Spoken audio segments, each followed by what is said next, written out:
열매로 아는 나라, 요한계시록 20장 1절 2절, 요한계시록 19장 14절 말씀입니다.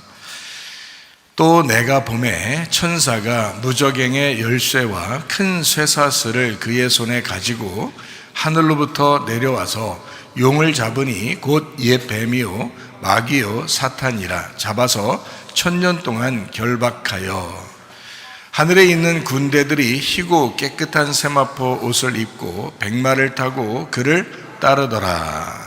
요한계시록은 1장 예수 그리스도의 계시라 이렇게 우리가 알고 있고요. 예수님이 열어주는 책이다라는 말입니다. 2장 3장에는 7교회 7 등잔대에 대한 이야기가 있습니다. 이기는 자는 이라고 동일하게 나와 있고, 그리고 성령이 교회들에게 하시는 말씀을 귀 있는 자들은 들어라 이렇게 되어 있습니다. 4장 5장에는 내생물 24장로 하늘 예배에 대한 이야기가 있습니다. 6장부터 9장에는 7인 7나팔에 대한 이야기가 있고요. 11장에는 2 증인 2 감람나무 2 등잔대에 대한 이야기가 있습니다. 14장에는 14만 4천 명 순결한 신부에 대한 이야기가 있죠. 16장부터 18장에는 7 대접 음녀 짐승 심판에 대한 이야기가 있습니다. 19장에는 어린 양의 혼인잔치, 8절에 세마포 준비 이렇게 되어 있죠. 20장에는 영 안에서 첫째 부활에 동참한다 이런 말이 있고요. 21장 22장에는 생명나무 새 예루살렘 주님을 기다림 아멘 이렇게 되어 있습니다. 그 20장에는 영 안에서 첫째 부활에 동참한다, 생명책에 기록된다는 말이 있어요.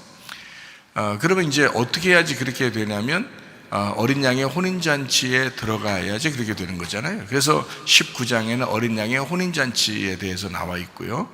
8절에 세마포 준비를 해야 된다 이런 말씀이 있습니다. 그리고 이제 16장부터 18장까지가 음녀짐승 심판인데, 그 음녀짐승 심판을 해야 신부가 나타나거든요. 그래서 이제 16장부터 18장까지가 음녀짐승 심판하는 겁니다.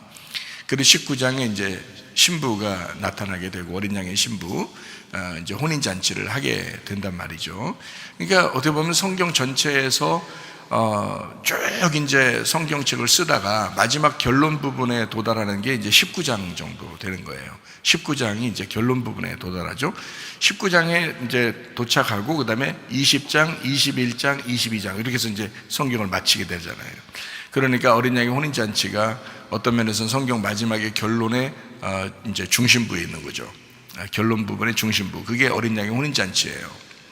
그 어린 양의 혼인잔치를 이제 우리는 어느 날 가서 어린 양의 혼인잔치에 참여한다 뭐 이렇게 생각을 한단 말이에요, 보통 사람들이.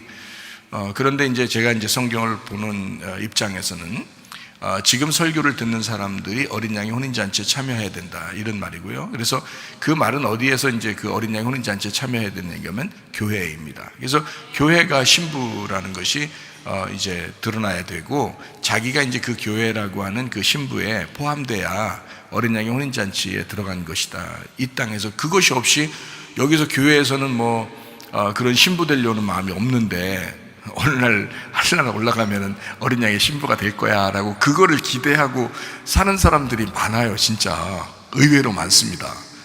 근데 그렇게 성경을 보면, 제가 성경을 보는 입장에서 볼 때는요, 굉장히 성경을 그 사람들이 오해하고 있는 것입니다. 왜냐하면은 성경에 그 두 가지를, 지금 이 땅에서 이루어지는 일과 하늘에서 이루어지는 일의 두 가지를 설명을 다 같이 알고 있어야 되는데, 우린 이 땅에서는 그냥 이렇게 살다가 어느 날 천국에 가면 다 이루어질 거다라고 생각을 해요. 그러니까 그쪽만 본 거죠. 그러면 이 땅에서는 어떻게 해요? 이 땅에서는 크게 신경 안 쓴단 말이에요. 그냥 고생하면 고생하는 대로, 또 이런 생활하면 이런 생활, 저런 생활하면 저런 생활 하는 대로 이렇게 하다가 어느 날 거기만 가면 되는 거니까, 거기 가면 다 완성이 되니까 이렇게 생각한단 말이죠. 또 이제 예수님께서 이제 이 땅에 재림하시면 다 이제 바뀔 거야라고 이제 생각하고 그렇게 한단 말이에요. 재림도 두 가지로 봐야 되거든요. 재림도요. 어떻게 보는 거냐면요, 예수님이 직접 재림하신다, 이것도 재림이잖아요. 그죠? 그런데 하나님의 성령께서, 예수님의 그 영이 우리에게 임하신다, 이것도 재림이잖아요. 예수님이 한번 오셨었잖아요. 그죠? 이 땅에 오셨었는데 부활 승천했잖아요. 그러면은 그분이, 그 성령, 그 영이 우리에게 오시면, 우리에게 임하시면 그것도 재림이죠, 우리한테. 그래서 그걸 땅의 재림이라고 봐야 되는 거거든요. 이걸 땅의 재림이다. 그리고 이제 주님께서 오신다, 그것도 이제 재림이라고 볼 수 있는데, 먼저는 우리에게 임하셔야죠. 예수님의 영이 우리에게 임하셔야 그게 재림이란 말이에요. 그러니까 그거를 자세히 설명한 것이 이제 요한복음 14장, 15장, 16장의 말씀이에요. 요한복음 14장, 15장, 16장. 예수님이 이제 이 마지막에 이제 십자가 못 박혀 돌아가시기 전에 제자들에게 마지막 그 설교한 그 장면이죠. 그게 요한복음 14장, 15장, 16장 이렇게 설교하면서 그런 얘기를 이제 하신 거거든요. 그러니까 우리가 그런 걸 자세히 알고 보면 땅의 것하고 하늘의 것이 같이 있다는 것을 우리가 알 수 있는데, 요거를 이제 그 등한히 한단 말이에요. 제가 볼 때는 마귀에게 속은 것 같아요, 사람들이요. 마귀에게 왜 속은 것 같으냐면, 하늘나라만 자꾸 생각한다. 이 땅에서 생각을 안 해요. 이 땅의 생각을 안 하니까 하늘나라에 간다, 하늘나라에 가면 되지, 뭐 주님이 어느 날 종말이 올 때 그거면 되지, 이렇게 이제 생각을 자꾸 하다 보니까 지금 여기서 망쳐버리는 거예요. 이 땅의 삶에서 망쳐버리는 거예요. 그게 마귀 역사 같아요. 왜 마귀 역사 같으냐면, 여기서 망치면 그날이 없어요. 여기서 망치면 그날이 없는데 요걸 망치게 하는 거야. 내가 보니까 사람들을, 그러니까 막연히 생각하게 하는 거예요. 막연히 하나님 나라를 막연히 생각하게 만들어요. 어느 먼 나라에 있는, 또 하늘나라에 있는, 뭐 이렇게만 생각하게 하니까 지금 이 땅에서 우리가 지금 교회 생활 하루하루가 이게 굉장히 중요한 건데 그거를 생각 못하게 하는 거예요. 그게 누가 그러겠어요? 마귀가 그러겠죠. 마귀가 이것을 이렇게 생각을 바꿔놓는 거예요. 그럴싸하잖아요. 사람들이 그럴싸하잖아요. 다 그럴싸하게 하는 거예요. 선악과 먹을 때도 그럴싸하게 해서 먹게 한 거거든요. 그러니까 그럴싸하잖아. 그러니까 보통 나도 그런 설교들을 많이 들어봤어요, 옛날에도. 어떤 그 막연한 그 천국에 대한 어떤 그 이미지, 그 생각, 이야기, 이래서 나도 그거에 대해서 연모함이 굉장히 있었단 말이에요. 근데 사실은 성경은 그것도 중요하지만 지금 여기서 말씀하는 것이 더 중요하거든요. 지금 우리 교회 생활하면서 예배드리고 설교 듣고 찬양하고, 이게 지금 굉장히 중요하거든요. 내가 볼 때는 이게 훨씬 더 중요한데 요거를 무시하고 어느 날 그거 굉장히 중요한 날이라고 생각한다는 거죠. 근데 그 날은 사실 별로 중요한 날도 아니에요. 왜냐하면 여기서 합격을 하면 거긴 당연히 자동적으로 그냥 가는 나라거든요, 그 날은. 근데 여기서 불합격하면 그 나라는 못 가요. 아무리 사모했어도 소용없습니다. 이 땅에서 실패했기 때문에 그 나라에 그 날에 못 가. 그러니까 그 마귀는 그걸 조작하는 것 같아요. 마귀는 그걸 만들어내는 것 같아요. 그래서 막연한 어떤 휴거, 막연한 주님의 재림, 막연한 종말, 막연한 하늘나라 천국, 이렇게 생각하게 만드는 것 같아요. 그거 아닙니다. 지금 교회 생활이 더 중요합니다. 지금 우리가 예배드리는 이것이 더 중요합니다. 여러분의 가정의 삶이 더 중요합니다. 이것이 훨씬 더 기독교인이고, 이게 진짜 그리스도의 삶, 이게 성경을 우리에게 주신 목적이 거기에 있는데 요거를 놓쳐버리고 막연한 것을 따라가는 사람들이 굉장히 많더라. 내가 보니까 그건 안 된다. 어떤 사람들은 구원받으면 다 끝나, 이런 사람들도 있어요. 제가 그 연구해봐서 알아요. 구원받으면 다 끝나. 그런 연구해봐서 아는데요, 진짜 구원받으면 다 끝날까요? 그렇지 않더라고요. 성경을 보니까 구원받으면 다 끝나는 게 아니더라고요. 구원받은 것은 기초에 불과합니다. 기본에 불과하고 첫 번째 한 걸음 내디뎠다 하는 것에 불과합니다. 더 중요한 것은 구원받았기 때문에 그 구원을 내가 이 땅에서 죽을 때까지 그 구원을 증명해 가며 살아가는, 이것이 중요한 거죠. 다시 말하면 유월절 어린 양 예수의 피로 우리가 구원받았어요. 그들이 뭔가 해서 구원받은 게 아니잖아요. 유월절 어린 양의 피로 그냥 우리가 구원받았다라고 하는 것을 인식한 거고 믿은 것입니다. 그렇게 믿었을 때는 이 사람들이 이제 그때부터 첫 출발, 한 걸음을 내디뎌야 된다는 거예요. 어디로 내디뎌? 홍해 바다를 건너는 거죠. 홍해 바다를 건너서 내디뎌요. 그래서 문 밖으로 나오고 그 다음에 홍해바다를 건너고 그 다음에 문제는 이제 뭐냐면 광야 40년이에요. 그 광야 40년이 우리 인생이라고요. 우리 교회 생활이고요. 그럼 그 광야 40년을 견디는 사람이 얼마나 됐을까? 나올 때는, 애굽에서 나올 때는 다 나왔어요. 애굽에 한 명도 안 남기고 구원받은 사람은 다 나왔거든요.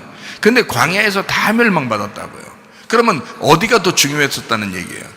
광야에서 지키는 것이 더 중요했었던 거죠. 나올 때는 다 같이 나왔어요. 다 같이 구원받았다고 자기들 하나님 믿는다고 다 나온 거란 말이에요. 그런데 광야에 나와서 거기서 40년 지내는 동안에 2명 빼놓고 나머지 다 죽었어요. 그거는 이 교회 생활에서 지금 너희가 죽을 때까지의 그 생활에서, 요단강 건너가 만나리 할 때까지의 그 생활에서 너희가 지금 그 믿음을 지키고 있느냐 하는 그거거든요. 그게 훨씬 더 중요해요. 그래서 예배 드리는 거 아닙니까 우리가? 6월절 어린 양 예수의 피로 구원받았다, 어린 양의 피로 구원받았다, 애굽의 홍해바다를 건너간다, 그때까지만 해도요 성경 아무도 몰랐습니다. 이 사람들이 성경 있어서 나온 거 아니에요. 그냥 나가자니까 나간 거예요. 자기들 나가서 가나안 땅 준다고 하니까 그래서 나온 거란 말이에요. 야, 너희들 예수 믿으면 천국 가 해서 나온 거란 말이에요. 여러분이 세상에 살고 있는데 예수 믿으면 천국 가, 그래서 나온 거잖아요. 교회까지. 그러니까 이렇게 나온 거라고. 이건 누구나 다 나왔어요. 이거는. 문제는 진짜 교회 생활은 어디에 있었냐면 광야 생활에 있었던 거예요. 광야 생활에 있었는데 거기서 진짜 생활한 사람하고, 진짜 믿음의 생활한 사람하고, 가짜 믿음의 생활한 사람하고 구분이 되더라는 겁니다. 거기에서 구분되더라는 거예요. 그러니까 아무것도 안 하고 우리 어차피 구원받는 겁니다. 천국도 아무것도 안 하고 어차피 천국 가는 거예요. 근데 문제는 광야 생활에서는 그건 버티기란 말이죠. 변함없는 믿음을 가지고 너희가 뭔가 행한 게 아니라 뭔가 행하지 않는 그 마음의 믿음 있잖아요. 6월절 어린 양의 피의 그 믿음, 그 나를 위해서 대신 죽은 그 어린 양의 피의 믿음을 가졌다고요, 이 사람들이. 근데 이것을 끝까지 버티게 하는 것은 누가 해야 되냐면 내가 해야 되는 거예요. 그걸 버티게 하는 거는, 지금 우리가 구원받아서 교회 나와가지고 지금 죽을 때까지 요단강 건너서 만나리 할 때까지 그때 삶은 내가 살아야 되는 거거든요. 다른 사람이 대신 살아주는 거 아닙니다. 어린 양 예수의 피가 흘린 것은 내 대신 누군가 죽었어요. 내 대신 예수님이 죽으셔서 나를 구원했잖아요. 근데 문제는 그 다음부터 내가 살아야 된다는 거지. 내가 살아가는데 그 믿음을 지키고 있느냐 하는 거거든요. 여러분, 천국에 뭘로 간다고 그래요? 믿음으로 간다고 그래요? 행함으로 간다고 그래요? 믿음으로 간다고 그래요. 그리고 행함이 없는 믿음은 가짜다고 그렇게 하죠, 그죠? 그 행함은 누가 살아야 된다는 걸 얘기하는 거예요. 내가 살아야 된다는 걸 얘기하는 거잖아요. 그러면은 보세요. 자, 믿음으로 천국 간다는 얘기인데, 그게 광야 40년 동안 아침, 점심, 저녁 먹으면서 40년 동안을, 1년이 365일입니다. 거기다가 곱하기 40이에요. 그 40년 동안을 자기가 행함으로 살아가야 되는 거예요. 자기가 그 믿음을 지키는, 그 믿음으로 간다는 거지. 생각해보세요. 믿음이라는 게 뭔데요? 믿음이라고 하는 건 피스티스 피스티오라는 단어인데요. 그거는 변함없이 끝까지 유지한다는 게 믿음이란 뜻이에요. 그게 피스티오라는 믿음입니다. 자, 너희가 마음에 예수 그리스도를 믿고, 너희가 예수를 믿고 구원을 받으면 멸망하지 아니하고 영생을 얻게 될 것이다 라고 하는 말이, 거기가 어떤 단어겠어요? 믿고라는 말이, 그 믿으면이라는 단어가 어떤 거겠어요? 피스티오입니다. 네가 믿으면 이란 말이거든요. 그 네가 믿으면이라는 이것이요, 한 번 딱 믿으면 그럼 천국 간다라고 생각하는 사람이 얼마나 많은지 몰라요. 지금 한 번 믿으면 천국까지라고 생각하는 사람이 얼마나 많은지 몰라요. 자, 어린 양 예수의 피를 우리가 안 믿었습니까? 예수 믿었죠. 근데 그것을 유지하는 믿음이 있단 말이에요. 그건 내가 해야 된다고. 그 믿음을 유지하는 믿음, 오늘도 지켜내야 되고 내일도 지켜내야 되고, 그거를 버티는, 그걸 인내함으로 내가 버티고 지켜내야 되는 건 내가 해야 된단 말이에요. 다른 사람이 해주는 게 아니라고요. 그래서 예수님도 어떻게 못 해주는 거예요, 우리한테. 예수님이 우리를 구원하시는 그 믿음은 첫 번째 십자가에서 이루어진 거라고요. 그 다음에 광야 40년은 내가 그 믿음을 지켜내야 된다고. 이해가 되십니까? 그게 영생이라고 한 거지. 그 믿음이 영생이라고 한 거지. 믿지도 않는데 천국 간다? 한번 믿었으니까 너는 영원히 천국이다? 아니 그러면 지킬 필요가 없지. 여기 교회 나올 필요도 없고 한번 예수 믿었으면 끝난 건데. 그렇잖아요. 예배 드릴 이유가 뭐 있어요? 춥고 덥고 이러면. 근데 그거를 버텨내야 되거든. 그러니까 여러분 자랑하지 마세요. 어떤 사람이 나보다 좀 못한 것 같아, 저 사람이 오늘 새로 나온 것 같아, 아니면 저 사람이 나보다 더 잘못 많이 하는 것 같아, 이거 비교하지 마세요. 이거 판단하지 마세요. 왜 그런지 알아요? 네가 죽을 때까지 그 믿음을 여호수아와 갈렙처럼 똑같이 지키느냐 안 지키느냐는 똑같이 출발하고 다 달라요. 다 다르게 도착합니다. 죄를 많이 지었다고 해서 늦게 도착하고 죄를 안 졌다고 해서 일찍 도착하는 그런 게 아니에요. 누가 거기에 그 믿음을 끝까지 그 주님을 의지하고 그 주님을 인정하고 그 주님을 믿고 끝까지 버티느냐 하는 것은 아무도 몰라요. 본인만 압니다. 본인만. 그러니까 여기서요, 우리 교회 나오면 회개하시고 버티면 됩니다. 그거예요. 아니 성경에서도 인내함으로 너희 영혼을 얻을 것이다 그랬죠. 그러면 생각해. 그게 자, 인내함으로라는 말은 너무 매끄럽고 멋있는 말이죠. 인내함으로 너희 영혼을 얻을 것이다. 아멘. 정말 좋은 거야. 이렇게 생각하지만 그거를 솔직히 우리끼리 얘기하는 말로는 인내함으로 영혼 얻을 것이다라는 그 인내함이 어떻게 하는 거예요? 인내함이 어떻게 하는 거예요? 쉽게 얘기해서 우리끼리 얘기하는 거로 말하면 버티기 쉽잖아. 마음에 확 와닿잖아. 버티기구나. 버티기. 내가 버텨야 되겠다. 버티는 거구나, 이거. 여기서 버텨나가는 거구나. 이거예요. 그거 버티는 거를 가지고 인내한다 그러는 거거든요. 여호수아와 갈렙은요, 광야에서 뭐 큰일 한 거 없습니다. 모세 따라다니면서 그냥 있었어요. 그냥 그 있는 거예요. 그저 있는 거예요. 거기서 버티고 있는 거예요. 그 사람들 두 사람이 간 거예요. 나머지는 어떻게 했어요? 안 버텼어요. 때마다 원망하고 짜증내고 그냥 기분 나빠하고 때마다 쓰러지고 그냥 때마다 유혹당하면 넘어지고 때마다 그러는 거예요. 안 버티는 거야. 못 버틴 거예요. 근데 여호수아와 갈렙은 버텼다고요. 그러니까 버텨나가는 거야. 예배 드리는 것도 버텨나가는 거야. 교회 나오는 것도 버텨나가는 거예요. 기도하는 것도 버티는 거예요. 한번 자기가 결심하고 주님 앞에서 내가 이렇게 살겠습니다 하면 그것도 버티는 거예요. 끝까지 버티는 거, 이게 인내하는 거란 말이에요. 우리 버티는, 자, 그러니까 인내함으로 영혼 구원 받읍시다 라는 거 다른 말로요, 버텨서 구원 받읍시다. 이게 똑같은 말이에요. 그걸 믿음이라 그러는 거예요. 믿음으로 총간다 그러는 거지. 뭔 얼마나 했다고 총가요. 우리가 무슨 하나님 앞에 나 이만큼 했으니까요 하나님 인정해 주시고요 나 이러니까 총 보내줄 거죠, 이렇게 총갈 사람 한 명도 없어. 인간은 버티는 거야. 그 믿음을 끝까지 지켜내는 거야. 하나님, 내가 믿습니다. 주님 믿습니다. 내가 주님을 인정합니다. 끝까지 주님 안에서 내가 살겠습니다. 그게요, 쉬운 거 같죠? 안 쉬워요. 다니엘이 사자굴에 들어가는 것보다 더 어려운 겁니다. 다니엘의 세 친구가 용광로 속에 들어가는 것보다 더 어려운 겁니다. 왜? 이건 매일 지켜야 되거든. 이거는 매일의 선택에서 지켜야 돼. 이거는 내 인생 죽을 때까지 계속 지켜내야 되는 일이란 말이에요.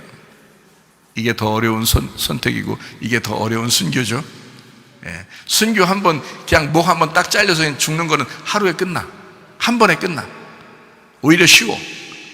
근데 오늘 버티기는 오늘 목을 잘라야 돼. 오늘 내 목을 날려버리고 예수님의 머리로 살아야 돼.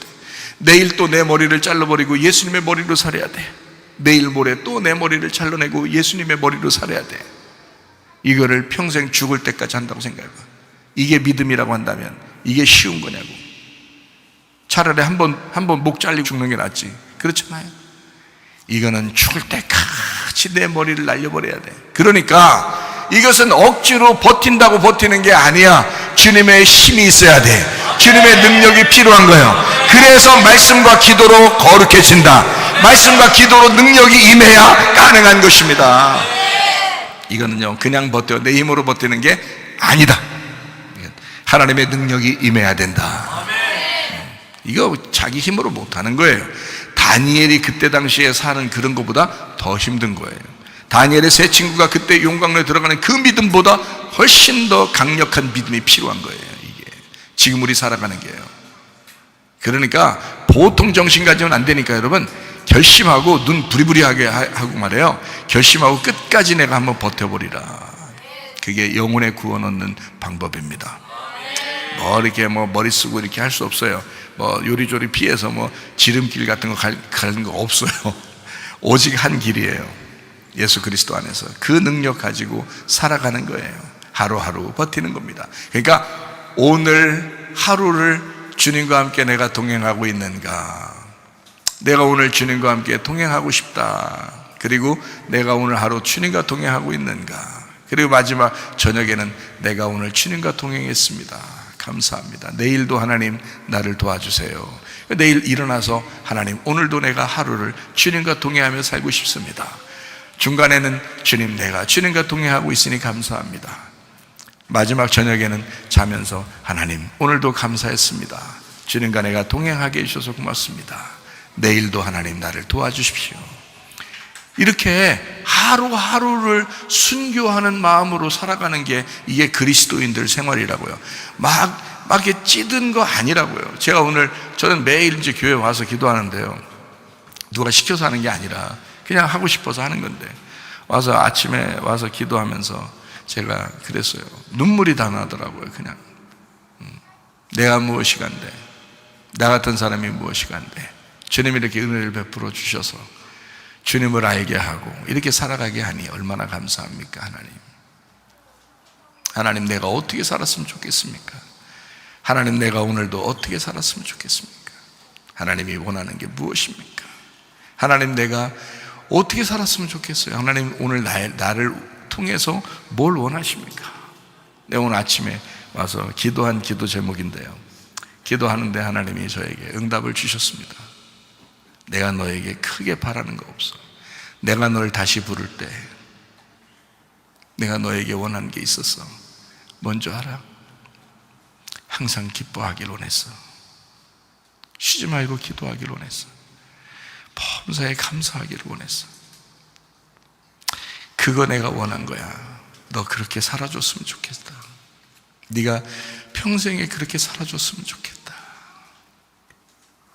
주님이 원한 게 그거였다고요. 저를 그때 부르실 때도 그랬고, 그래서 제가 안식을 누리고 평안을 누리고 기쁨이 있었다고요. 요즘에 하도 우여곡절이 많고 이렇게 인생 살아가는 동안에 하도 이렇게 좀 복잡한 일도 많고 자꾸 이런 일도 터지고 저런 일도 터지고 그러니까 마음이 좀 심란하고 복잡하고 이럴 때도 있었거든요. 사람이 그렇잖아요, 살다 보면은. 그래 내가 하나님 앞에 눈물도 나고 그래서 하나님 앞에 기도했더니 하나님이 네가 나를 정말 믿잖아. 네가 나를 믿잖아. 그러니까 그냥 기뻐하며 살아. 기뻐하며 감사하면서 살아. 계속 기도하면서 살아. 그게 하나님의 뜻이야. 그게 나를 믿는 거야. 내가 원하는 건 그거야. 그렇지. 맞아요, 아버지. 아버지가 원하는 게 그거지. 아들에게 원하는 게 그거지. 즐겁게 살기를, 기쁘게 살기를, 감사하며 살기를, 기도하며 살기를 아버지가 원하지. 그거 원하는 거지. 맞아요, 하나님. 저를 그렇게 부르실 때 그렇게 말씀하신 거 저도 아는데 참 제가 좀 심란한 게 있고 그런 게 좀 있었어요. 그런데 하나님 다시 내 마음에 평안을 주시고 내 마음에 안식을 주시고 내 마음에 여유를 주시고 그렇게 살겠습니다. 하나님 그렇게 살겠습니다. 정말 감사하더라고요. 다시 저를 일깨워 주시고 다시 저를 부르실 때 그 마음을 다시 알게 하니까 너무 기쁘더라고요. 너무 감사하더라고요. 오늘 하루도 하나님 주님과 동행하면서 살겠습니다. 그거예요. 여러분 이게요, 자 나를 날마다 죽이는 거고요. 그게 나의 순교라고요. 하루하루의 순교라고요. 그게, 그죠? 자, 주님 뜻대로 내가 살고 싶어요. 주님이 원하는 게 뭐예요? 주님 오늘 원하시는 게 뭡니까? 그렇게 나를 순교하는 거예요. 그날, 그죠? 오늘도 순교하는 거고 내일도 순교하는 거예요. 한 번에 딱 끝나고 인생 딱 마친다면 오히려 쉽죠. 그렇지만 우리 보고 어떻게 해요? 너 죽을 때까지 계속 살아야 돼. 근데 믿음은 꼭 지켜야 돼. 그럼 어떻게 지켜야 된다는 거예요? 내 힘으로 어떻게 지켜요? 주님의 힘으로 지켜야죠. 그러니까 주님에게 물어볼 수밖에 없고 기도할 수밖에 없죠. 주님, 나를 통해서 원하는 게 무엇입니까? 주님이 원하는 것들 내가 살고 싶습니다. 내 뜻은, 아버지의 뜻은 네가 기뻐하는 거야. 네가 감사하는 거야. 네가 기도하는 거야. 나하고 계속 교통하는 거야. 그거예요. 하나님이 원하는 거 나에게 뭐 다른 거 바라는 게 별로 없어요. 하나님이 그거 바라시는 거예요. 그러면 나한테만 그걸 바라실까 하나님이? 내가 설교하는 사람인데? 그러면 그 얘기를 오늘 아침에 하나님께서 나에게 응답을 주셨다면 내가 그냥 가만히 있을까? 아니죠. 설교 시간에 뭐라도 하겠지, 그런 말들을. 그죠? 그럼 하나님이 그런 말들을 하게 한다면 그럼 하나님이 여러분에게도 그걸 원하신다는 것입니다. 하나님은 저를 통해서 그 말씀을 하시면서 여러분에게도 그걸 원하신다는 거예요. 너희들 너무 힘들게 살지 마. 네 생각대로 사니까 너무 힘든 거야. 나에게 모든 걸 맡겨. 네 마음에 평강하게 살아야 하고 네 마음에 안식이 오는 대로 살아야 되고 네 마음에 진정한 자유가 있도록 살아야 돼. 그러려면 주님과 교통해야 돼. 주님 안에서 평안이 있어야 돼. 그러면 네 마음이 평강할 거야. 그러면 내가 네 일을 해줄게. 내가 내 일을 해야 된다고 해서 너무 피곤했거든요. 저도 피곤할 때가 많이 있었거든요. 하나님이 오늘 또 다시 알려주시는 거예요. 내가 네 일을 해줄 테니까 너는 쉬었으면 좋겠어. 너 편안했으면 좋겠어. 너 기뻤으면 좋겠어. 그러는 거예요. 얼마나 눈물이 나든지, 얼마나 감사하고 눈물이 나든지. 하나님, 그래요, 맞아요. 때마다 내가 이런 거 자꾸 잊어버리지 않도록 하나님 그렇게 말씀해 주시고 그렇게 하셔야지. 자꾸 사람들이 잊어버리거든요. 우리가 생활하다 보면 막 자꾸 잊어버리잖아요. 근데 사실 하나님이 우리 아버지시면 아버지가 아들한테 바라는 게 뭐겠어요? 저도 아버지인데 아들한테 우리 손주도 있고 근데 바라는 게 뭐겠어요? 그냥 마냥 웃고 마냥 먹고 즐겁고 이렇게 하기를 원하잖아요. 나를 벗어나면 얘들이 괴롭거든요. 나를 벗어나면 자기들이 괴로운 거예요. 그럼 나한테 오라는 거예요. 내 안에서 기뻐하라는 거예요. 내 안에서 평안하라는 거예요. 그죠? 그러면 적어도 아빠인데, 적어도 할아버지인데, 그거 하나 못 해주겠냐고요. 근데 하나님은 저보다 더 하잖아요. 하나님은 더 아버지시잖아요, 우리보다. 그죠? 하나님은 나보다 더 할아버지잖아요. 그러니까 우리가 얼마나 기뻐하길 좋아하시겠냐고요. 하나님 우리 자기 품 안에만 있으라는 거 아니에요. 하나님의 품 안에 있어라. 내 품 안에 있어라. 네 마음이 평안할 수 있도록. 그래서 하나님 앞에 기도하세요, 여러분. 하나님 내 마음에 평강 주셔달라고 그렇게 기도하세요. 근데 평안이 올 때까지 기도해 보시라고요, 여러분. 평안이 올 때까지. 그러면 하나님이 여러분 하나님이 원하시는 것이 확실히 선한 것임을 여러분이 깨닫게 될 것입니다. 우리 보고 복잡하게 살지 말라고 그러죠. 저보도 복잡하게 살지 말라고 그러죠. 저보도 너무 힘들게 살지 말라고 그러죠. 야, 너무 애쓰지 마라. 너무 힘들게 하지 마라. 제가 진짜 행복하고 편안하게 살려고 하는 사람이거든요. 주님 만나고 난 다음에 그런데 복잡한 일들이 그때그때마다 이렇게 터지고 그럴 때 있잖아요. 그런데요, 오늘 또 다시 한번 깨닫습니다. 하나님이 원하는 게 그런 거였지. 맞아. 그래, 주님이 원하는 게 그거야. 안식해야지, 평안해야지, 기뻐해야지. 주님, 제 마음에 평안을 주세요. 평안한 마음을 주세요. 그러니까요, 실제로 막 평안해집니다. 기쁨이 와요. 평안해져요. 하나님이 대신 일하실 것 같아요. 그런 마음이 막 와요. 그러면 좋아요. 그러면 된 거예요. 얼마나 감사한지 몰라요. 여러분도 그런 기도하시면서 한번 생활해 보세요. 그럼 참 기쁠 것입니다. 자, 우리 성경 한번 보도록 하겠습니다. 요한계시록 19장 8절 말씀입니다. 그에게 빛나고 깨끗한 세마포옷을 입도록 허락하였으니 이 세마포옷은 성도들의 옳은 행실이로다 라고 되어 있습니다. 흰 세마포가 성도들의 옳은 행실이래요. 이거를 우리가 이제 성경을 몇 군데 이제 찾아보면 좀 더 이해할 수 있겠습니다. 요한계시록 7장 14절 말씀이요. 내가 말하기를 내 주여 당신이 아시나이다 하니 그가 나에게 이르되 이는 큰 환난에서 나오는 자들인데 어린 양의 피에 그 옷을 씻어 희게 하였느니라.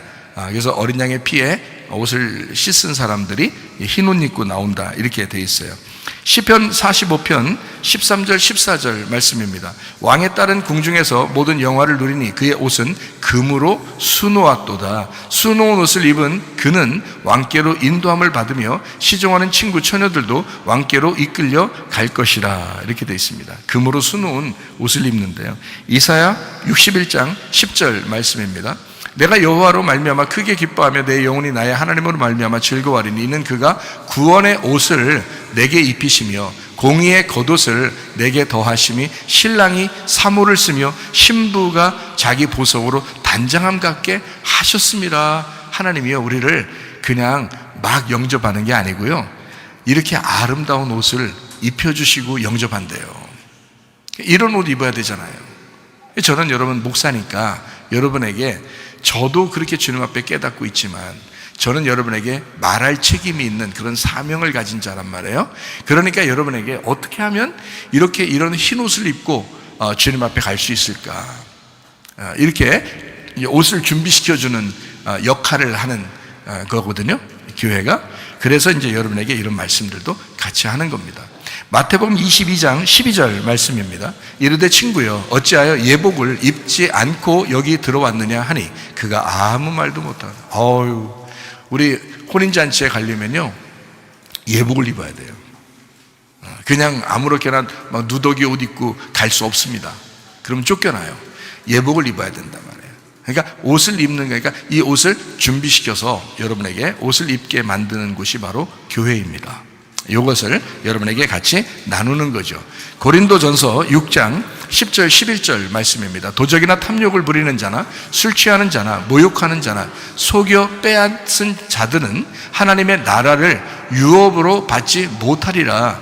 너희 중에 이와 같은 자들이 있더니 주 예수 그리스도의 이름과 우리 하나님의 성령 안에서 씻음과 거룩함과 의롭다 하심을 받았느니라. 너희가 탐욕적이잖아, 정욕적이잖아, 너희들 도둑놈 같잖아. 근데 너희들이 그랬었잖아. 근데 이런 사람들이 예수 그리스도의 이름과 우리 하나님의 성령 안에서 씻음과 거룩함과 의롭다 하심을 받았느니라. 그러니 여러분, 어떤 옷을 입고 살아야 되겠어요, 여러분? 옛날 여러분의 그 성품, 그런 옷을 입고 살아야 되겠어요? 아니면 지금 그리스도의 옷을 입고 살아야 되겠냐고요? 지금 이 씻은 옷, 거룩한 옷, 의롭다 하는 옷을 입고 살아야 된다는 거죠. 지금 그게 그리스도인이라는 그런 얘기죠. 자, 우리 요한계시록 14장 3절부터 5절까지 말씀입니다. 그들이 보좌 앞과 네 생물과 장로들 앞에서 새 노래를 부르니 땅에서 속량을 받는 14만 4천 밖에 능히 이 노래를 배울 자가 없더라. 이 사람들은 여자와 더불어 더럽히지 아니하고 순결한 자라 어린 양이 어디로 인도하든지 따라가는 자며 사람 가운데에서 속량함을 받아 처음 익은 열매로 하나님과 어린 양에게 속한 자들이니 그 입에 거짓말이 없고 흠이 없는 자들이더라. 자, 어떤 사람들이 그 흰 옷 입고 어린 양의 혼인잔치에 참여하는 그 어린 양의 신부들이 된다고요? 거짓말하지 않는 사람들, 깨끗한 옷을 입은 사람들, 주님을 변함없이 따라가는 사람들. 자, 우리 교회에서 말씀하는 것들과 동일한 말씀이죠. 이 성경에 나오는 말씀이 동일한 말씀이에요. 그러니까 이런 말씀들대로 하는, 이게 뭐냐면 거짓의 반대가 뭐냐면 진리잖아요. 진리, 진실, 정직. 그래서요, 정직한 말을 하는 자들, 진실한 말을 하는 자들, 진리의 말을 하는 자들. 그러니까 거짓은 뭐냐면 진리의 말을 하지 않으면 그게 거짓말이에요. 그러니까 말씀 증거하는 사람이 먼저 중요하겠죠. 진리의 말을 하느냐 안 하느냐. 진리의 말을 하지 않으면 그러면 거짓말한 사람이에요. 그게 거짓 선지자라고 그러는 거예요. 그러니까 저도 거짓 선지자가 되지 않기 위해서라도 오직 진리가 무엇인지를 계속 탐구하고 진리가 무엇인지를 구하고 그 진리를 구하는 겁니다. 그 진리의 주님을 자꾸 구하는 거죠. 그래서 그 진리를 깨닫고 그 진리 안에서 얘기하는 거예요. 그러면 여러분이 짐승의 표를 받지 않게 되거든요. 짐승의 표 받은 사람은 다 멸망합니다. 요한계시록 19장 20절 말씀이거든요. 짐승이 잡히고 그 앞에서 표적을 행하던 거짓 선지자도 함께 잡혔으니 이는 짐승의 표를 받고 그의 우상에게 경배하던 자들을 표적으로 미혹하던 자라. 이 둘이 산채로 유황불 붙는 못에 던져졌다라고 합니다. 그러니까 짐승의 표 받은 사람들을 그들을 꼬시면서 그들에게 진리의 말을 하지 아니하는 그 거짓말하는 자들, 다 뭐 하는 자들이냐면 설교하는 자들을 얘기하는 겁니다.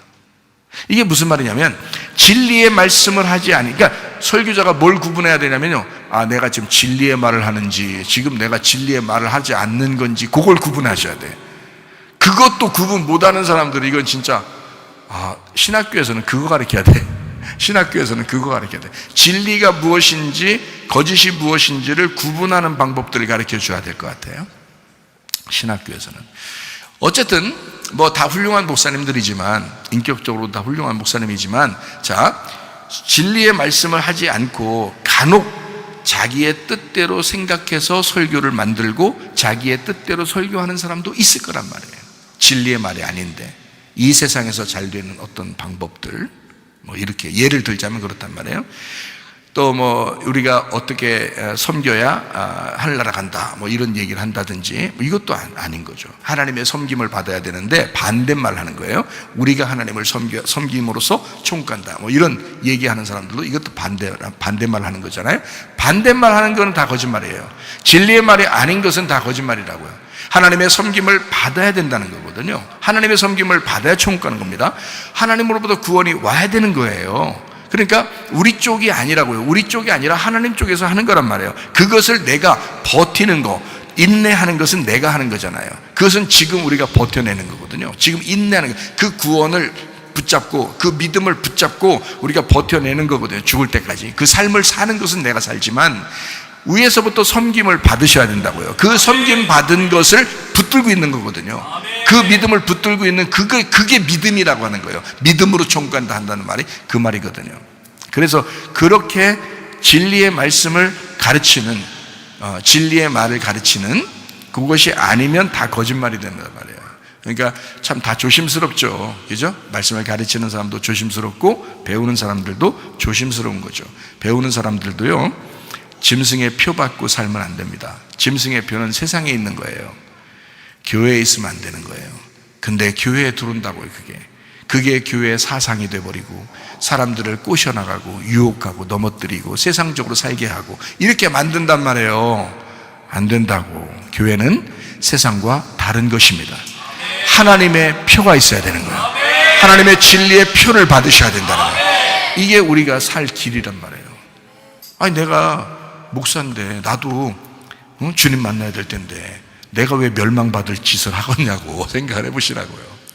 여러분 다 살린다고 내가 멸망받을 짓을 하면 네 되냐고. 안 되지.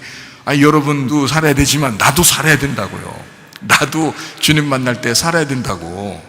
그렇잖아요. 그러니까 내가 그걸 구분할 수 있는 그 구분할 수 있는 그 분별이 가능하니까 그게 너무 감사하다는 거예요. 저는 그게 한 글자 한 글자 다 알아서 그런 게 아니라 그걸 구분할 수 있겠으니까 그게 감사하다는 거예요. 그 하나님의 마음이 어디에 있구나, 이것을 깨달으니까 그걸 감사하다고 하는 거죠.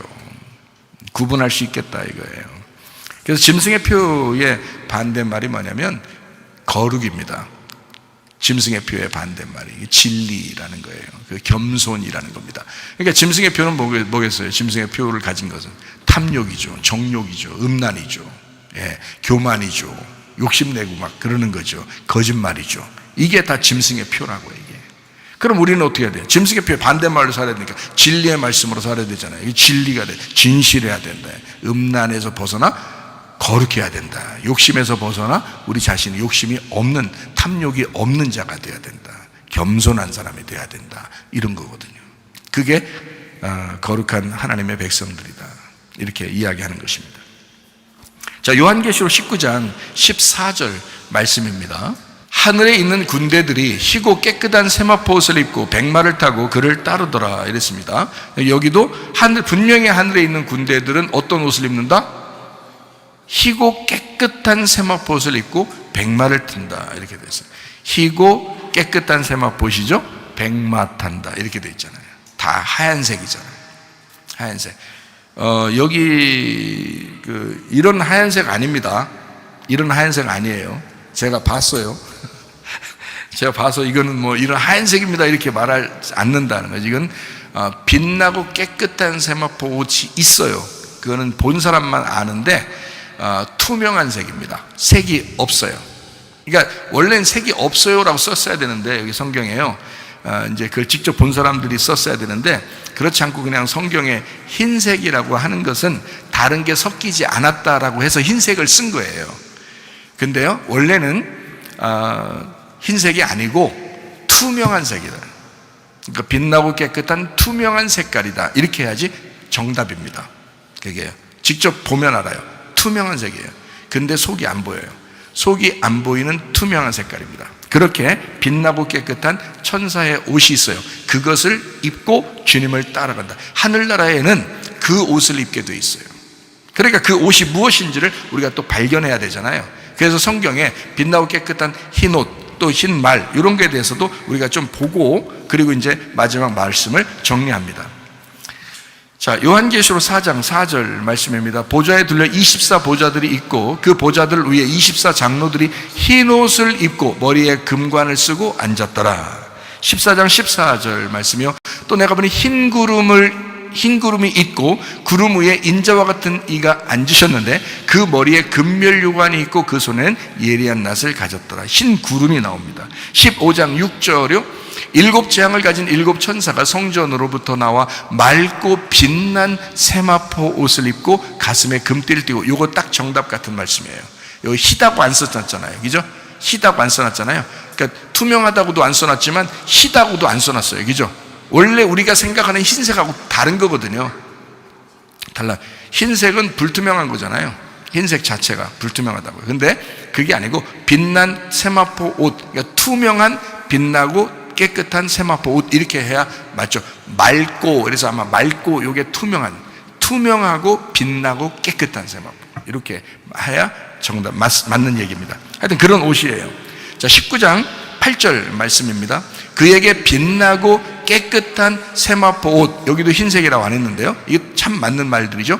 빛나고 깨끗한 세마포 옷을 입도록 허락하였으니 이 세마포 옷은 성도들의 옳은 행실이로다. 이렇게 되어 있습니다.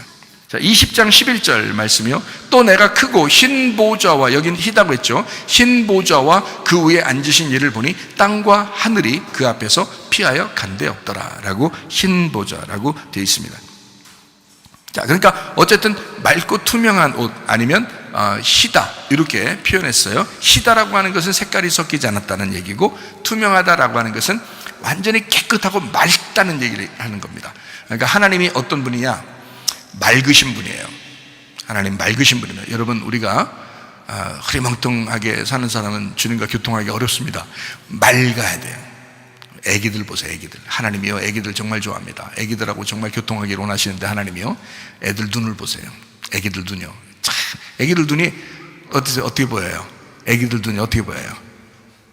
검은하게 보이죠? 검은색. 한국 사람들은 검은 눈이니까 검은하게 보이겠죠? 근데요, 애기들 눈 보면서 야, 네 눈 검은하다 이렇게 하는 사람 없어요. 다 뭐라 그래요? 애기들 눈 보고 참 맑다, 참 투명하다, 참 깨끗하다, 이러나. 뭘 얘기하는 거예요? 그 눈을 보면서 참 애들이 순수하고 깨끗하다는 것을 눈으로 얘기하는 거예요. 그죠? 그거예요. 하나님은요, 맑으신 분입니다. 깨끗하신 분입니다. 누구하고 대화하길 좋아한다고요? 애기들하고 대화하길 좋아해요.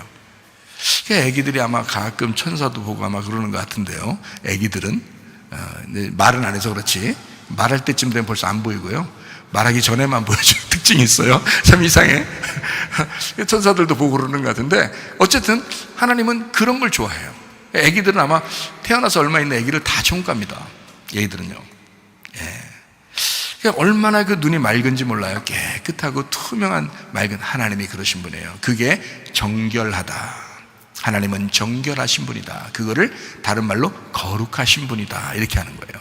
하나님은 깨끗. 그래서 더러운 놈들하고는 상대 안 하는 거예요, 여러분. 더러운 짓 하지 말아야 되는 게, 왜 그러면 하나님이 깨끗하니까 그런 거예요. 하나님이 너무 맑고 깨끗하니까, 그 영이 너무 맑고 깨끗하니까 더러운 짓 하는 놈하고는 대화 안 해요. 그냥 우는 사람하고 얘기해야. 우는 사람하고. 그 우는 사람은 어때요? 눈이 맑아져, 안 맑아져? 많이 울면 눈이 깨끗해져. 그러니까 하나님하고 딱 대화하려면 딱 그냥 필살기가 딱 그냥 눈물 한 방울 딱 그냥 필살기야. 하나님도 그냥 어떻게 안절부절 못하는 그게 그냥 눈물의 그 필살기란 말이에요. 그게 그것만 딱 들어가면요 눈이 맑아지면서 하나님이 다 좋아하시게 돼 있어요. 울어. 기도하면서 그냥 울으라고. 하나님 앞에 울어. 하나님 보고 싶다고 울어. 하나님 볼 수는 없죠. 하나님 보이는 분은 아니니까. 그런데 하나님 정말 만나고 싶다고 그렇게 울으라고요. 하나님의 성령께서 여러분 가슴 속에 뭔가 깨달음을 주실 거예요. 분명히 깨달음을 주실 겁니다. 하나님 앞에 그 눈물의 필살기를 사용하시라고. 그러면 하나님 안절부절 못한다. 너무 좋아한다. 눈이 맑아지고 깨끗해져. 하나님은 그렇게 거룩하시고 깨끗하시고 맑으신 분이다. 요거를 여러분이 기억하시면 좋습니다. 로마서 13장 12절 14절 말씀입니다. 밤이 깊고 낮이 가까웠으니 그러므로 우리가 어둠의 일을 벗고 빛의 갑옷을 입자. 오직 주 예수 그리스도로 옷 입고 정욕을 위하여 육신의 일을 도모하지 마라 했습니다. 그러니까 빛의 갑옷을 입어야 된다. 빛의 옷을 입어야 된다. 그게 뭐냐? 주 예수 그리스도로 옷 입어라. 그러니까 주 예수 그리스도가 빛이라는 거지. 그래서 빛의 옷을 입어라. 주 예수의 옷을 입어라 이렇게 했잖아요. 그러니까 주 예수가 빛이라는 거죠. 그러니까 우리 어둠의 일을 벗어야 된다. 그게 정욕적이다. 그게 탐욕적이다. 그거 벗어라. 그리고 맑은 깨끗한 그 빛의 옷을 입어야 된다. 그 그리스도의 옷을 입어야 된다. 그리스도라는 옷을 입어야 돼. 그게 빛의 옷이에요. 나란 어둠이잖아. 난 어둠이잖아. 그래서 예수님을 입는 거예요. 그러면 빛의 옷을 입는 거라고 이렇게 나오잖아요. 그죠? 에베소서 6장 11절 13절 말씀입니다. 마귀의 관계를 능히 대적하기 위하여 하나님의 전신갑주를 입어라. 그 전신갑주. 그러므로 하나님의 전신갑주를 취하라. 이는 악한 날에 너희가 능히 대적하고 모든 일을 행하는 위에 서기 위함이라. 너희가 악하잖아. 어둠이잖아. 너희들 전신갑주 입어야 돼. 전신갑주 입으면 하나님 앞에 바로 설 수 있어. 전신갑주. 빛의 갑옷을 입으면 하나님 앞에 바로 설 수 있어. 예수 그리스도라는 옷을 입으면 주님 앞에 바로 설 수 있어. 어차피 우리는 다 도찐개찐이야. 다 죄인이야. 다 어둠이야. 그런데 전신갑주 입고 빛의 갑옷을 입고 주 예수로 옷을 입으면 그러면 아무도 우리를 심판할 수가 없어요. 주님 만날 수 있단 말이에요. 주님 앞에 갈 수 있단 말이에요. 그게 우리가 교회 다니는 목적 아니겠습니까? 사무엘하 6장 2절 말씀입니다. 다윗이 일어나 자기와 함께 있는 모든 사람과 더불어 바알레 유다로 가서 거기서 하나님의 궤를 메어 오려 하니 그 궤는 그룹들 사이에 좌정하신 만군의 여호와의 이름으로 불리는 것이라. 만군의 여호와의 이름, 이게 여호와의 궤라는 거예요. 그게 옷이에요. 그리스도의 옷. 그리스도의 옷을 입어야 된다. 이 말은 언약궤를 입어야 된다는 말이고 말씀을 입어야 된다는 말이고 그게 예수의 이름이라는 거예요. 여호와의 이름을 입어야 된다. 여호와의 빛난 옷을 입어야 된다. 주님의 빛난 옷, 그게 여호와의 이름이야. 그게 다른 말로 뭐라고? 언약궤라고. 그 하나님의 말씀을 입으라고. 그 하나님의 말씀으로 살으라고. 그게 여호와의 이름으로 살으라는 말씀입니다. 그게요 빛난 깨끗한 세마포옷이에요. 그러니까 요한계시록에서는 빛나고 깨끗한 세마포옷이지만 여기 사무엘하 6장 2절에는 언약궤로 나온 거죠. 그게 여호와의 이름으로 나온 거죠. 이것이 이제 이해가 된다 이 말이에요. 저는 그게 확 이해가 된단 말이에요.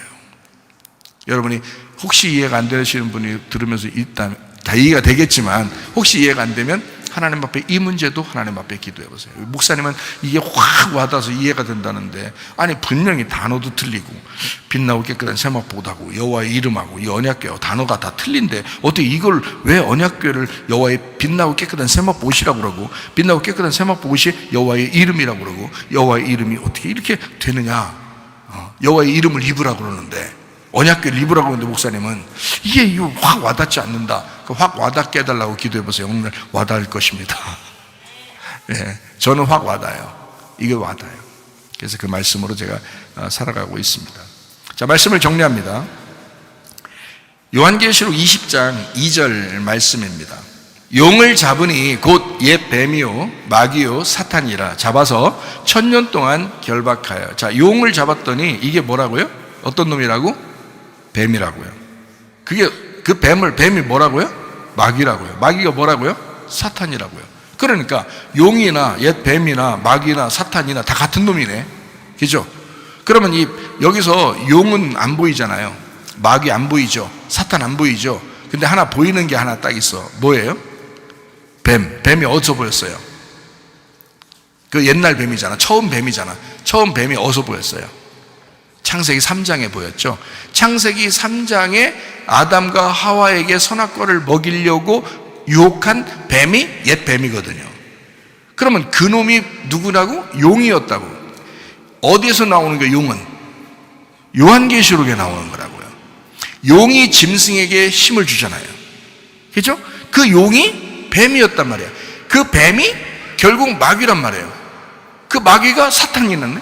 그러니까 창세기 3장에 나와 있는 게 요한계시록에 나와 있는 용하고 같다는 거예요? 틀리다는 거예요?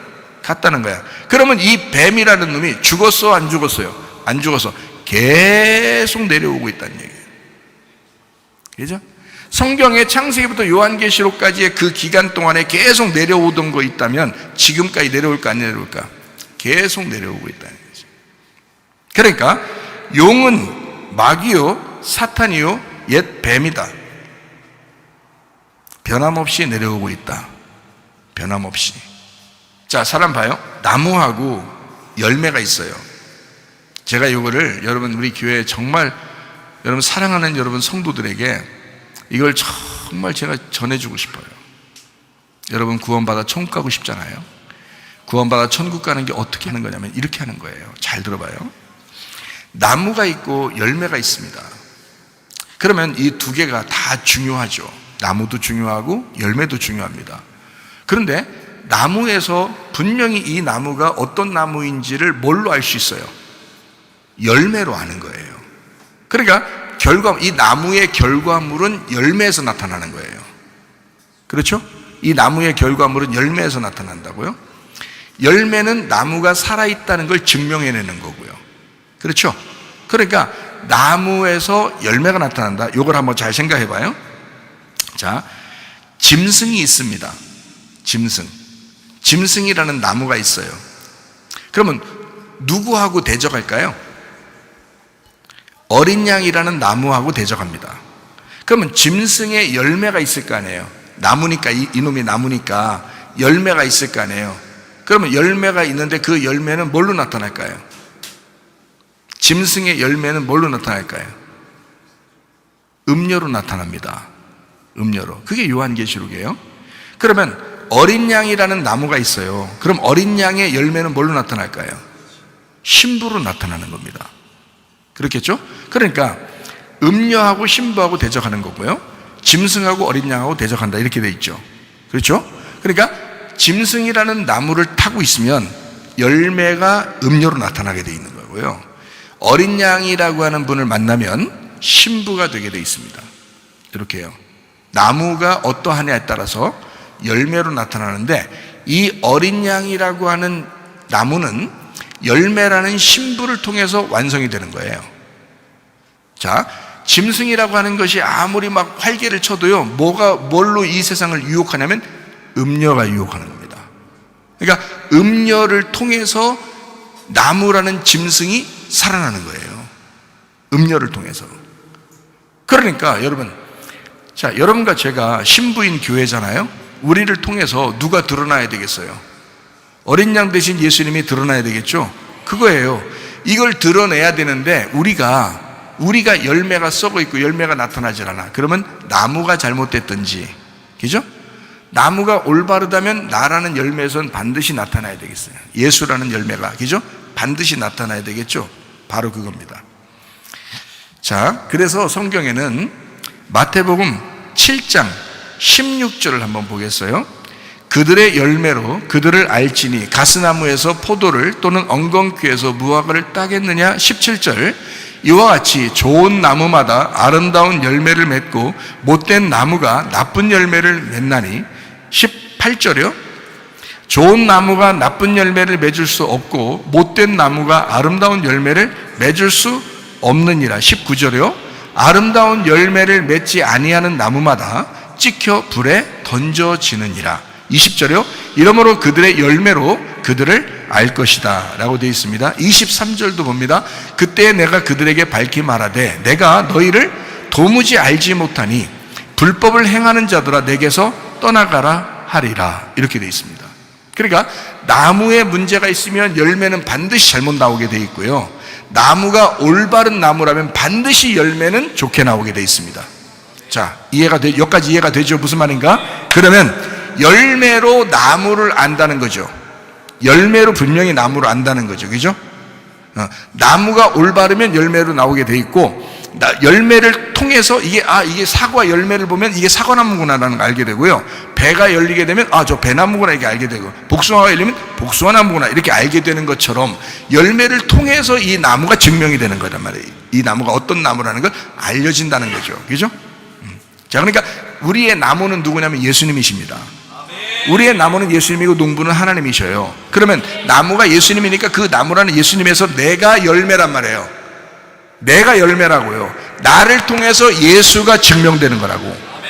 나라는 열매를 통해서 예수가 증명되기 때문에 나라는 열매가 잘못되면 그 열매가 잘못된 거지 예수님은 잘못된 게 아니라고요. 무슨 말인지 알겠어요? 우리가 구원받는 건 예수님 때문에 구원받잖아요. 그런데 내가 잘못함으로써 예수님이 증명이 안 되면 나만 잘못이라고. 왜? 어차피 그 예수를 증명하는 열매들이 있어요. 세계 각곳에, 그죠? 그 예수라는 나무를 증명하는 자들이 꽤 있다고요. 그러니 그 사람들을 통해서 이미 나무는 증명이 되고 있습니다. 문제는 나만 열매를 못 맺는 거야. 그러면 나만 열매를 못 맺으면 나만 잘리는 거야. 그렇죠? 진짜 구원이라고 하는 것은 열매에서 나타나게 되어 있는 거거든요.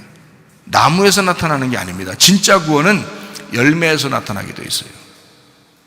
나무가 어떠하냐에 따라서 열매로 나타나는 것입니다. 이게 구원이거든요. 그러면 나무는 우리에게 진짜 우리를 구원하기 위해서, 영의 구원을 위해서 주님이 이 땅에 오셔서 우리를 위해서 죽으셨어요. 그래서 우리를 구원했다, 다 구원했느니라, 내 나무는 이런 거다라고 가르쳐 줬어요.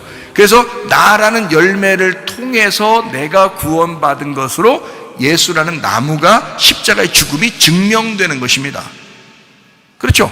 예수의 그 부활이 나를 통해서 증명이 되는 거잖아요. 나의 열매를 통해서. 그죠? 그러니까 예수가 내 속에 열매를 내가 못 맺으니까 성령님으로 들어와서 내 속에 성령의 열매를 맺혀 나가는 것입니다. 근데 성령이 안 들어오면 무슨 열매를 맺겠어요? 나라는 이 땅에서 태어난 육체의 열매를 맺는다고요. 그렇죠? 육체의 열매 맺으면 하나님 나라 가요 못 가요? 성경에 못 간다고 돼 있어요. 그러면 어떤 열매가 돼야 돼? 성령 열매가 돼요. 그러면 반드시 나무하고 열매하고 같은 것이 돼야 된다는 거죠. 무슨 말인지 알겠어요? 그러니까 누가 가는 거야? 내가 열매를 맺음으로써 가는 거란 말이에요. 성령이 와서 나에게 나를 통해서 열매를 맺음으로써 내가 천국의 열매를 하나님 앞에 열매로 이제 드려지는 거죠. 그게 첫 열매 되신 예수님을 따라서 우리도 그 두 번째, 세 번째 열매가 돼서 하늘나라에 올라가는 거거든요. 자, 교회라고 하는 것은 나를 통해서 예수가 증명되는 것이다. 이게 교회다. 나를 통해서 예수가 증명되는 것이다. 그러면 이제 정리합니다. 십자가 예수는 그리스도이십니다. 그리스도는 하나님이시고요, 하나님은 신부인 교회를 통해서 자기를 나타내셨다고요. 그래서 신부인 교회 안에 같이 있다고요. 여러분, 교회가 무시될 대상은 아닙니다. 교회가 하나님 자신이시다 이 말이에요. 교회를 통해서 하나님은 자기를 나타내기를 원하셔요. 자, 진짜 구원이라는 게 뭐냐? 그래서 진짜 구원은 하늘의 뜻이, 제가 여러분 사랑하니까 진짜 자세하게 설명해 드리는 거예요. 소리 한번 안 지르고요. 자, 하늘의 뜻이 이 땅에 이루어져야 된다. 그죠? 하늘의 뜻이 이 땅에 이루어져야 된다. 그게 하늘의 뜻이 누구예요? 하나님이죠? 하나님이 하늘의 뜻이에요. 자기가 그리스도라는 아들을 이 땅에 내려보냈어요. 하나님의 의지, 하나님의 뜻, 하나님의 마음을 이 땅에 내려보냈다고요. 그게 예수님으로 오신 거라고요. 그래서 이 땅에서 예수님이 완성을 했어요. 그게 나무가 되신 거야. 나무가 되셨어요. 완성을 했잖아요. 그러면 이제 거기에 열매가 나와야 되잖아. 그래서 열매가 나는데 그 예수를 깨달은 사람들이 자기 가슴 속에 예수를 품으면서 막 그 안타까워하고 그 주님을 위해 살려고 하는 그 열매가 이 속에서 나타나기 시작한다고요. 그런 사람들이 교회로 모이는 거거든요. 하늘의 뜻이 이 땅에 이루어져야 영혼 구원입니다. 그게요 진짜 구원입니다. 자, 진짜 구원은 뭐냐?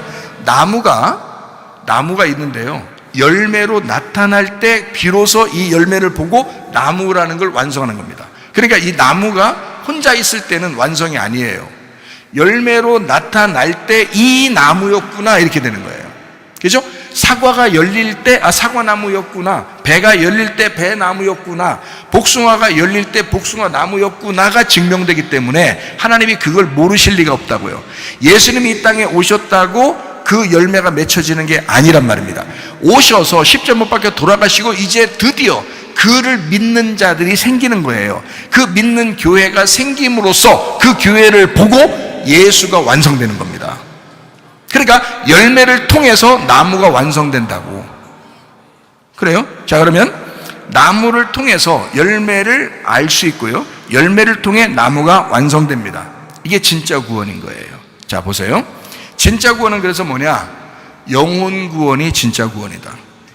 이게 어떤 구원을 얘기하겠어요? 영혼 구원이 진짜 구원이다라고 한다면 어떤 구원을 얘기하는 거예요? 그래서 인내함으로 영혼을 구원할 것이다 이렇게 말하거든요. 너 버티기 해야 돼. 너 하루하루가 순교야. 하루하루가 날마다 죽는 거야. 날마다 자기를 부인하고 자기 십자가를 지고 지금 따라오는 거야. 이게 영혼 구원이야. 그렇게 해서 이렇게 구원받는 것인데 그게 진짜 구원인데, 그 영혼의 구원을 뭐라고 얘기하는 거냐면 생활 구원이란 말이에요. 아멘. 여러분의 생활, 죽을 때까지 그 생활 구원이라고. 그게 진짜 구원이라고. 그게 영혼의 구원이라고요. 여러분의 생활을 통해서, 그 열매를 통해서 나무가 증명되는 거라고. 그러니까 여러분 생각해요. 헛된 그 가르침 받고 생활하면 안 된다고. 여러분, 예수 믿으면 다 총까? 예수 믿으면 구원받으니까 다 총까? 이런 얘기는요 누구나 다 할 수 있는 얘기야. 예수 믿었으면, 진짜 믿었으면 그 총까죠. 진짜 믿었으면 총까 맞는 거죠. 그 진짜 믿었다면 너의 영혼의 구원을 책임져야 돼. 너의 생활의 구원을 책임져야 돼. 너의 삶을 통해서, 너의 열매를 통해서 그게 나타나야 되는 거야. 너의 열매를 통해서 그게 나타나야 그게 진짜 구원이라고요. 그걸 통해서 나무가 증명되는 거니까. 여러분, 하루하루 생활하는 게 여러분 쉽습니까? 그러니까 기도하는 거야. 하나님, 오늘도 책임져 주시옵소서. 오늘도 내 생활하는 그 열매를 보고 나의 영혼의 구원을 주시옵소서. 오늘도 내 생활을 통해, 내 열매를 통해 나무를 증명하기를 원합니다. 예수 그리스도와 증명된, 나를 통해 증명되는 내 생활을 하게 하옵소서. 오늘도 영혼의 구원의 열매를 맺게 하옵소서. 날마다의 그 생활을 통해서 그 영혼의 구원이 완성되는 거란 말이에요. 그게 진짜 구원이라고요. 열매가 안 나타나는데 나무가 어떤 나무인지 알아요? 아니에요. 열매가 나타나야 그게 무슨 나무인지 아는 거야. 예수는 자기를 나타내고 싶은데, 자기를 드러내고 싶은데, 하나님의 아들을 자꾸 자랑하고 싶은데, 하나님은 자기의 뜻을, 자기의 아들을 자꾸 나타내주고 싶은데 열매가 안 나오는 거야. 열매가, 그 사람에게 열매가 안 나오는 거야. 그러면 예수가 그 사람에게 안 나타난 거죠. 그러면 예수가 없는 거야. 그 속에 예수가 그 속에 없는 거야. 그러니까 여러분, 하루하루가 우리의 영혼의 삶을 위하여, 생활의 그 구원을 위하여, 영혼의 구원을 위하여 날마다 살아가는 그 열매를 통해서 예수 믿는 것이 증명이 되는 것입니다. 예수 믿음이 증명된다. 그것이 구원이다. 그러니까 열매를 통하여 나무를 알 수 있다. 너의 영혼의 구원이 진짜 예수 안에서의 구원이다. 너의 삶의 열매를 통해 하나님은 구원을 확인할 것이다. 이런 겁니다. 열매 없이, 그러니까 열매 없이 사람들이, 기독교인들이 살다가 내가 그냥 뭐 이렇게 살아도 저렇게 살아도 나 예수 믿잖아, 그거요 막연한 겁니다. 막연한 거예요. 여러분의 생활, 가정생활을 왜 조심해야 되는지 알아요? 왜 교회 생활을 철저하게 이렇게 해야 되고 조심해야 되는지 알아요? 여러분의 열매니까요.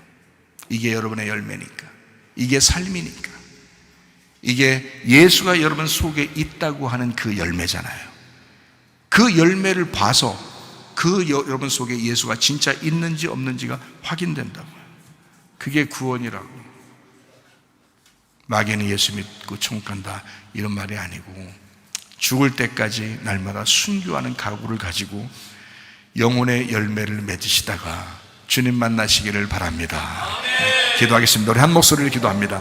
기도할 때 하나님, 나의 열매를 통하여 우리 주님이 드러나게 하옵소서. 하나님, 영혼의 구원을 위하여 내가 살길 원합니다. 진짜 구원받고 살길 원합니다. 기도합니다. 우리 하나님 아버지의 사랑과 은혜를 감사를 드립니다. 하나님 진짜 구원받게 하옵소서.